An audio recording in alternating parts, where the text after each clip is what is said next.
Hi, Peter Charles here of Hooked Fly Fishing, and today we're going to tie the baby perch. Now this kind of streamer is going to appeal to anything that eats a perch, be it bass, pike, trout, big brown trout, whatever.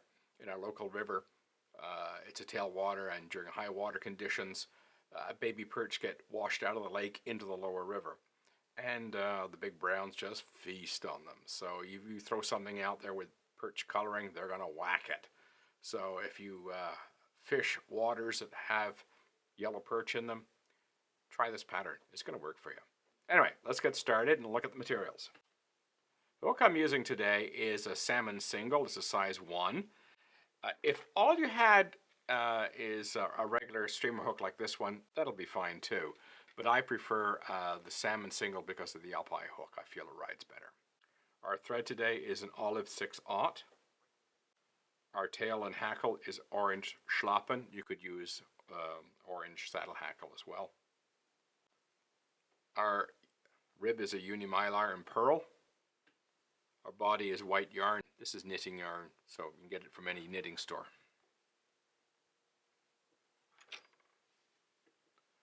Our lower wing is chartreuse bucktail. Our flash is fluorescent yellow crystal flash. The overwing is a Kelly green bucktail. The eyes we're going to be using is this prismatic green mylar stick-on eyes. And to keep everything in place, we're going to use this Danville's monofilament ultrafine to keep those eyes on. So let's get started. Now I should mention this pattern, I call it a beginner's pattern, but it does have a few extra elements. It's not the simplest pattern out there, but if you progressed from something like a woolly bugger on up, you should be able to manage this pattern without any problems. Now this hook has a return eye, so we're going to start on the return, and we're going to wrap all the way back. Now you notice how I'm holding the thread up in the air like that, the tag end, and that helps stack that thread up nice and tight. Now this particular step is not necessary for this pattern. We could start at the back, but this is something that a lot of classic patterns use to wrap the body first, so you might as well start practicing that kind of technique. Now we take our schlappen and we pull off a chunk, roughly about ½ inch worth. Clump it together, size it up, pinch loop it on, keep it on top of the hook, work your way back, a few loops. If it starts to move, straighten it up, then cut off the waist. The next step is to put in our pearlescent mylar.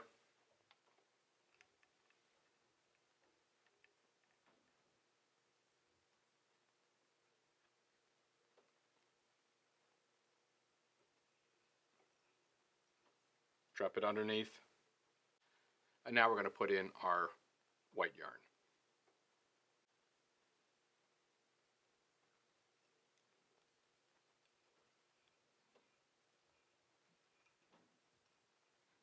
Nice and tight, doesn't slip out. Now work your thread forward.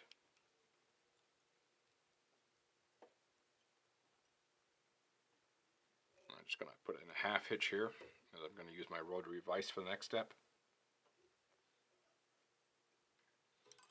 Now, you can see we have a lump here where we tied in all our materials. So when I put in this yarn, what I'm going to do is I'm going to pull on it really tight, which is one of the good reasons why I put it in tight to begin with. And just keep it nice tight grip on it, and then start, as we get off the bump, start slackening off. And that gives us a relatively flat body. Just bring it up onto the return eye. Leave some room, and then just wrap it underneath.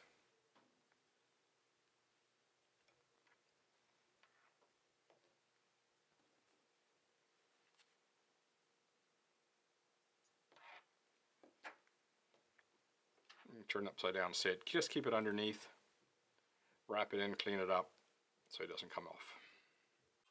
Now we put on our rib.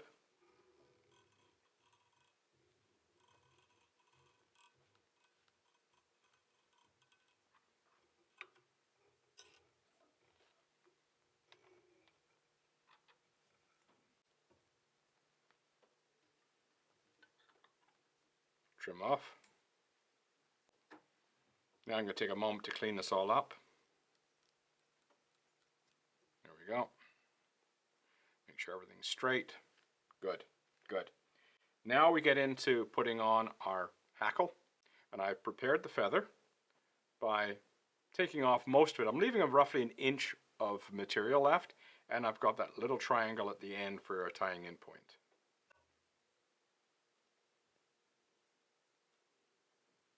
I just pull that into place. If you get any trapped barbs, just sweep them back. Bound to get one or two. Now grab your hackle pliers, and what we want to do is fold those barbs back as we sweep these over. Keep stroking them back.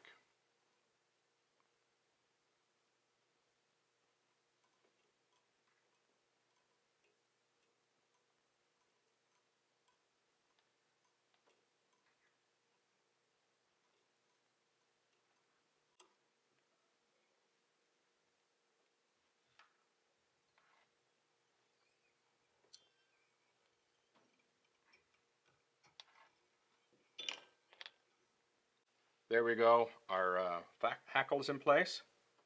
Now we're going to put the chartreuse on first. And this is not a big clump, you're tying on a small clump. Now you're going to grab it by the tips, strip out the short stuff over your garbage can. Any strays, pick them out.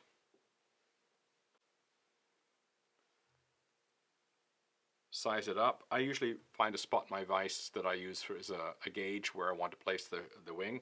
This is roughly twice the shank of the hook. Pinch it. Trim it off. And we're going to do a pinch loop. Pull up. What you want to do is make sure it all stays on top. And if it moves, just give it a tweak. Once you've got it in place, wrap it down.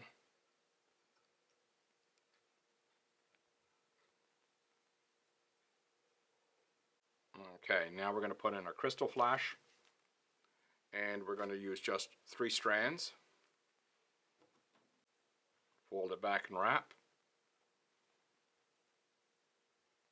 Now the crystal flash will be a little bit long, so come back and trim off the excess.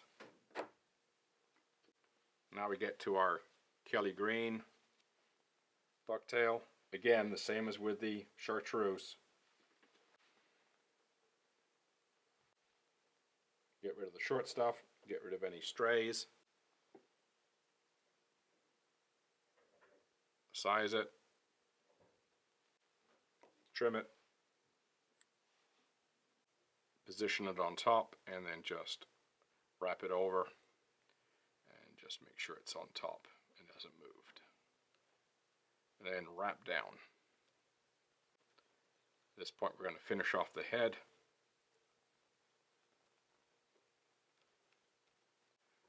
Now the back end of the head we're going to put in some soft wraps, and what those soft wraps do is they keep the wing from flaring out.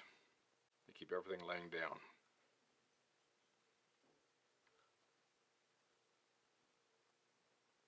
Now bring your thread forward and whip finish.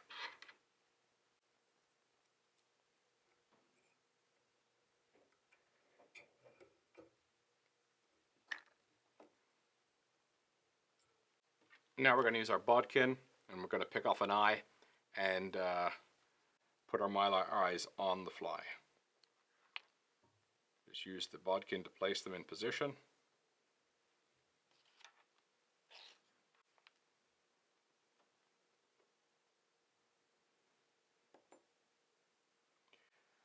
Now this is where we use the Danville extra fine. Be careful with it, it breaks easy.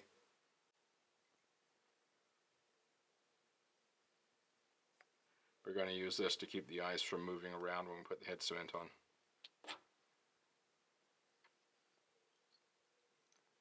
This way, when you're fishing this fly and you bang it on a rock or something, or you had a couple of fish on it, you don't have the eyes come off. Okay, now we finish it.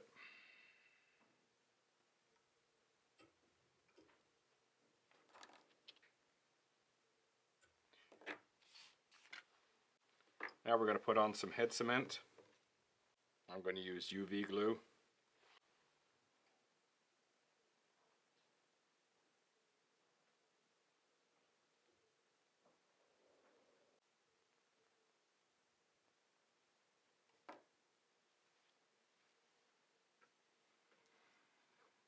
I'll hit it with a torch. You can see how those eyes glow under the torch. They're fluorescent. So is the chartreuse. And this will really show up on a dull day. This stuff will glow. Okay, if we were to leave this out in the sun, that head would come up nice and bright and hard, but we're doing this inside. Not so good, so I'm going to put some top coat on. Now this is the stuff that's used for women's fingernails.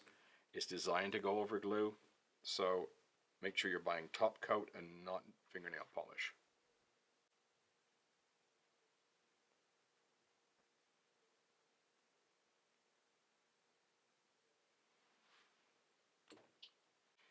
Last step is to put on our magic marker to give us some stripes. So just pinch the bucktail up, paint on some stripes. You don't have to worry about being accurate, fish can't count. 3 is good enough. So there you go, the baby perch. Give it a try, it's an effective pattern. I found that when perch have been washed through into our tailwater, anything that's got green, white, and orange on it is going to get whacked by big browns. And it's equally effective whenever there's yellow perch in a waterway and the bigger species are feeding on it, like smallmouth, largemouth, pike, you name it, they eat yellow perch. So give it a try, it's effective. Cheers.